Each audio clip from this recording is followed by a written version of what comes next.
Well, the Danmachi collaboration is finally here in Exos Heroes, and with it comes 3 new characters. One is going to be Ais Wallenstein, second is going to be the Ryu Lion, and the third is going to be the Bell Cranel. I just looked into their skills, and man, am I not shocked. They are just fated hero units, but well, their skills are so freaking powerful. I mean, like, if you are going to compare them with any other fated hero units out there, they are like of different class, they are of different level, they are so freaking amazing. So let's start discussing about them. Let's start reviewing them one by one, and the first one to be reviewed is definitely going to be the Ais Wallenstein, the hidden legend, or let's say a genius in Danmachi. Alright, her passive effect is known as the Focus Fire 3, just like Rera.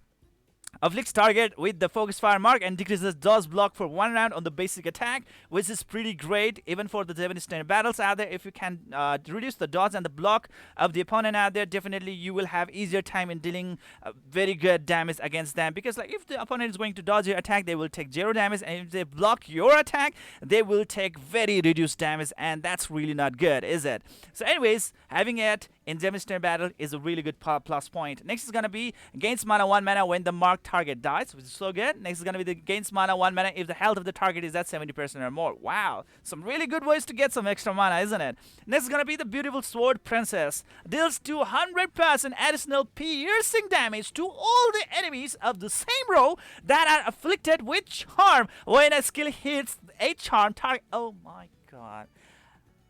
A free amazing AoE damage that has a piercing effect. The piercing effect, as far as I know, it ignores 25% of the defense of the opponent. So it's pretty good. 200% additional piercing damage to all enemies of the same row.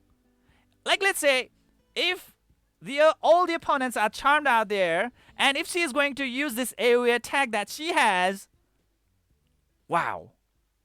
And even if she is going to use the single target nuke that she has on her second active skill, this is definitely going to hurt so many opponents who are in the same row. 200% additional piercing damage. That is pretty good. It's no joke, guys. That's a lot of damage that you are looking forward to. Oh my god, that's so good. Really, really good. Alright. So in order to boost our performance, definitely you want to share the core the Fate core with her. All right. So anyways, that's gonna be it. Now let's talk about our first active skill. Required mana 2 mana. What it says that it's an AoE skill. AIS or Ice grants herself Ariel. That's a special effect that she provides to herself. And attacks to deal 127% damage to all the enemies. 127% damage. Well, don't be really like disheartened with just very low damage right out here, because in addition she is also going to deal that 200% additional piercing damage. And if you are asking who is the one who is going to apply or inflict the charm effect on the opponent, and definitely that's going to be the Jinai or Fatecore Jinai. And Fatecore Jinai herself is a really amazing unit, a really amazing waifu material that you would really want to use in the battlefield. She really does provide you guys a lot of advantage out there, and thanks to the Fatecore Schmied, definitely the Fatecore Jinai is back for some really good offensive power against the opponents out there. She can really create a huge attack speed gap between you and your opponent, and that will really allow you to pressure the opponents to the edge. Okay, so with that thing being around, definitely, man, see, it's so good. Really, really good, man. This is good. Really good. We can always count on this passive skill effect to deal some really heavy extra damage out there. Just 2 mana, but the damage is insanely good. All right, and what happens when she applies that aerial mark on herself is that grant aerial mark that increases own dodge by 30 points. 30 points. That's a lot of dodge point out there. I mean, like, she is going to dodge any kind of incoming damages. That means like she's going to take 0 damage from the opponent, and 30 dodge stat is pretty good. All right, so now let's start talking about her active skill number 2. Required mana 4 mana. So that means like she's definitely going to be able to include a lot of signature force damage into this mathematics out here. In this damage equation, definitely there will be a lot of damage. Guess what, guys? Effect Lil Rafaga. Okay, so looking into this, it's a single target nuking damage, deals 750% damage to one enemy, just like the Rudley, alright? And the thing is that there is also going to be this beautiful sword princess effect going to be applied if the opponents are charmed, so you can always expect for some extra heavy damage And it does not end there. There's something else special. If the aerial mark is applied on self, removes the mark and deals 300% additional damage to the enemy.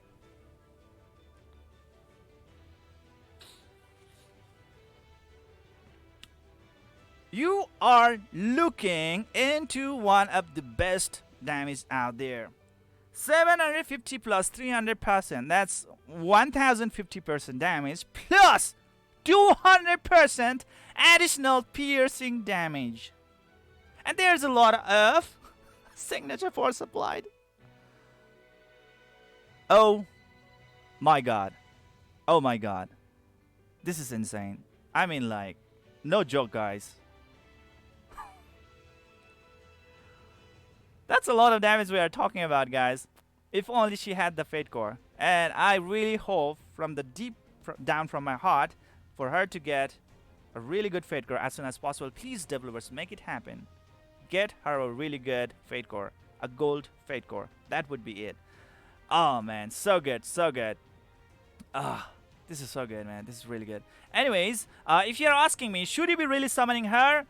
Depends. Alright, yes, the skill sets are really amazing, and like if you are a really big fan of the Ais Wallenstein from the Danmachi, definitely you might want to give it a try. But hey, she's going to drop at 0.5% chance. She's being treated like a general. She's being treated like a gold Fate Core hero unit. And you can get her for free after 28 multi summons from her banner. So you gotta load up 19,600 cess if you are planning to pity her. And that's a lot of charge out there. And she doesn't have a Fate Core by now. And with that Fate Core, there are so many features like core memory, and so many much more that she will not be able to enjoy, alright? And that definitely can be a really big factor for her not to be really that useful out there. But her skills are so good. Provided that she has a gold Fate Core, oh my god, she would definitely one of the OP character in the game. But she doesn't have the Fate Core right now, so it's really up to you.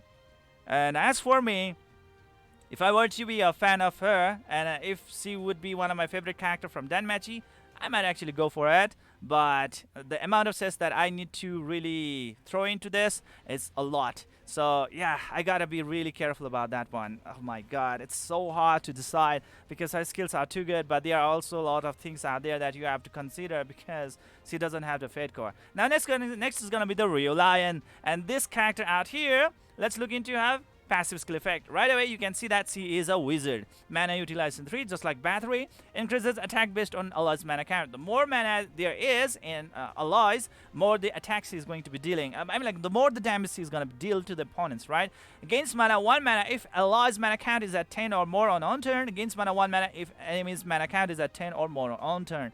It actually works so well in the Zennosh battles that it's going to allow her to mass up a lot of mana in no time. Alright, she's able to gain a lot of mana in no time at all. And it's pretty boring passive skill effect. Just this much? My god. It needs to be way much better. Next is going to be the active skill number 1. Required mana 2 mana. Luminous Wind, it says. Deals 127% damage to all enemies. Pretty pathetic, I would say. Mediocre damage, guys. Mediocre AoE damage. But when it comes to our second active skill, now something is happening out here. Something really weird. Okay, active skill number 2. Required mana 4 mana, and it's a burst effect. So if you have 10 mana, that's gonna deal a lot more damage to the opponents that you can imagine. Okay, effect. Crozo Magic Sword. All deals 535% damage to all enemies. Oh my god. This is the most powerful AoE damage in the entire game. So far, the highest AoE damage was 357%, right? If I'm not wrong. 357% damage with 5 mana effect. With 5 mana, you could only get 357% damage, like in Battery, Scarlet, and so on and on. But in this case, our Ryu Lion is having 535% damage to all enemies with the burst effect. If you have 10 mana, oh my god, the amount of damage that you are going to deal to everyone, it's going to be massive. It's going to be really, really massive. But now there's a con with it, alright? Yes, it's so powerful, but there's actually a really big disadvantage with it. Special can only be used 1 time per battle. So if you actually use this right away, then you cannot use it again. So, well, I would say there is a tremendous potential for this skill in the Japanese tenure battle. First of all, hear me out. She is a wizard, so definitely she is going to have quite low attack speed, alright? And I mean, like, Bathory has 70 plus attack speed, so not really that slow either. But usually most of the wizards are pretty slow. So if she is slow, definitely she will have much easier time in getting a lot of mana before she can actually unleash it in the opponents out there. You might really want to use the help of the other mana granters, like let's say Fate Core Shell in your team, in order to provide extra mana for this girl out here, so that when it comes to her extra turn, oh my god, the amount of mana that she has is gonna be huge, and the amount of damage that she's gonna deal to the opponents is gonna be massive, crazy, insane. If only she have a Fate Core, that would just be it. This is too good. This is really good. And well, if you're asking me, should you be really summoning her? Well, no, because you are getting her for free, alright? You're getting her for free from the core raid step up, like the first step up reward, right? And next from the 7 days reward from the Leafy. Yes, you are gonna get 2 of her copies for free right away, so you don't need to summon for her. If you manage to get her during the summon while you are getting the Ais Wallenstein, then well, that's good thing for you. But you really don't have to spend cess for this girl out here. And well, she is pretty impressive, man. That damage is crazy, insane.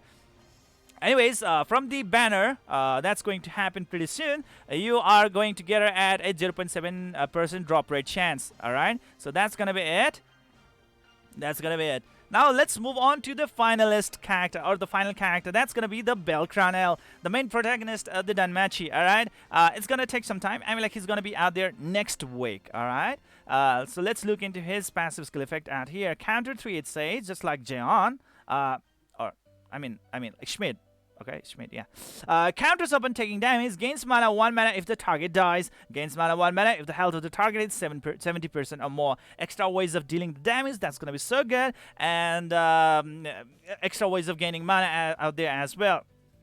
Anyways, now let's talk about Agronaut, which is so good.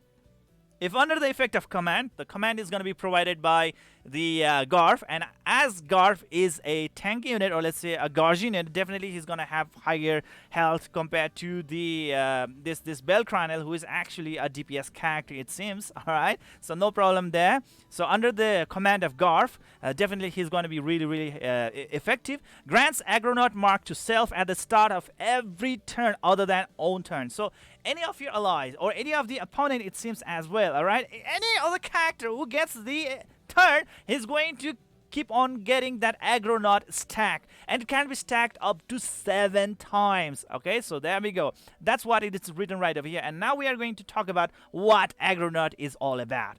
So active skill number 1, required mana 2 mana, and the name of the skill is Firebolt. It says all deals 127% damage to all the enemies. Okay, sounds very minimal, right? But hey, now let's talk about the special out here. Removes all Agronaut marks from self.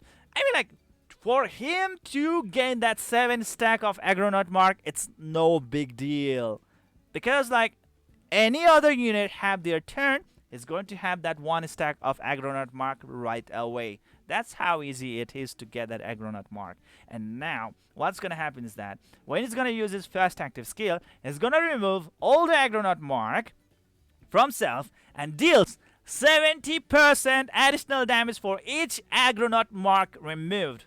7 times 7, 490% additional damage to all the enemies. 490% damage plus 127%. More than 600%. More than 600%! That's insane. That's insane. More than 600% damage to every freaking one. It's power. It's next world stuff. It's too good. It's too good to pass out. Guys, I need your feedbacks in the comment section below. What do you guys think about this? Let me know. It's too good. Status effect. Apply stun to self for 3 turns upon dealing additional damage. I mean, it's no problem at all. Just for 3 turns, no problemo. Alright? The only problem is that, like, yes, when he's gonna be under that mark effect of the Fate Core Schmidt, he's gonna skip the next turn. That's it, right? But you can actually first... Oh, no. There we go. That's how it is, alright? So, not a big problem because, like, when it comes to be his next turn in the next round, definitely he's gonna be prepared yet again. So, that is insane. That is really, really insane. And you can even take advantage of the Fate Core Shell. You can take advantage of the Fate Core Shell. To go with 2 series of bomb. It's an atom bomb, guys. It's an atom bomb in the game. My god, that's a lot. Wow. There's a lot of potential with this. Even if he doesn't have the Fate Core, he just have too much potential with this. Alright, so that step aside. Let's start talking about the active skill number 2. Required mana, 5 mana, and it's a burst effect, alright? So penetration. It's a single target attack. Deals 5 and 25% damage to 1 enemy only. Alright, sounds pretty good. And it's a buff effect. Increases own attack speed by 40 for 10 turns. My god. First of all, if we are going to use Garf, definitely we are going to use Fate Core Radley, right? And Fate Core Radley is definitely going to provide him massive amount of HP and defense boost. So he's definitely going to be nearly unkillable, alright? First thing. The next thing is that, like, thanks to Fate Core Schmidt, definitely he's gonna get a lot of extra turns. And thanks to that attack speed boost right over here, wow. He's gonna get so many turns over and over and over and over again. For freaking 10 turns boost, guys. Wow. That's a lot. That is really a lot of attack speed boost out there. You just need to have Garf, and then you have Fate Core Radley, and then Fate Core Schmidt in the team, and this guy can go pretty insane. That's really insane. You want to go even further? Maybe you might actually go with Radley, Garf, Fate Core Raquel, Fate Core April, right?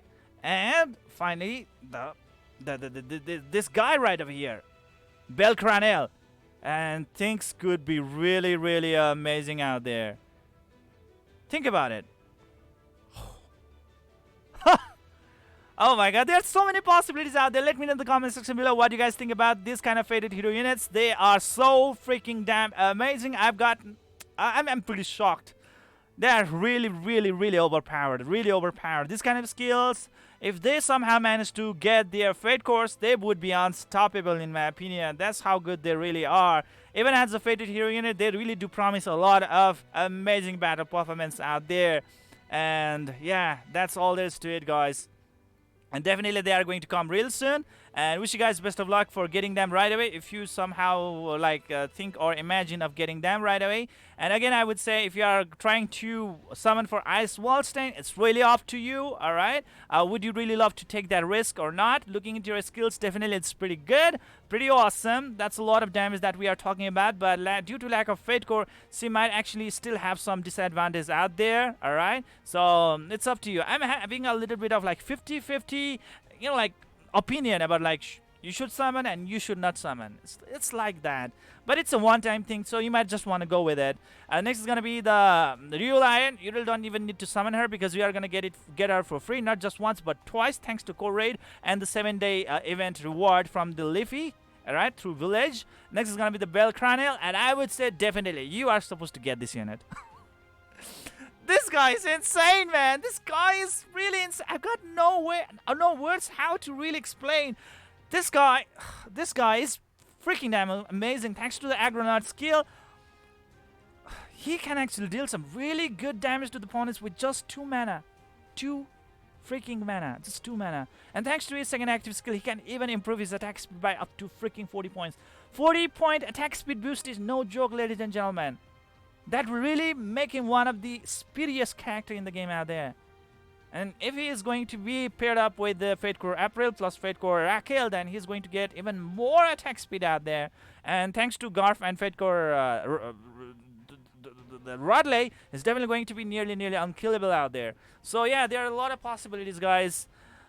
And for the Bell Cranel, I would say you're going to regret it if you are not going to summon him. And yes, he's going to drop at 0.5% chance because he's going to be regarded nearly like a Gold Fate Core or a general unit itself.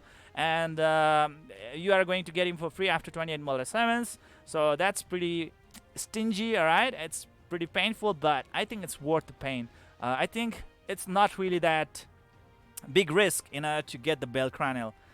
You might really want to get him in your team. That's how good he is. Anyways, that's it for today, guys. What do you guys think about all of my insights and all of my reviews and opinions? Let me know in the comment section below. Aren't you overexcited and overwhelmed by this amazing favorite hero units out there? Let me in the comment section below. And that's it. See you guys in the next video.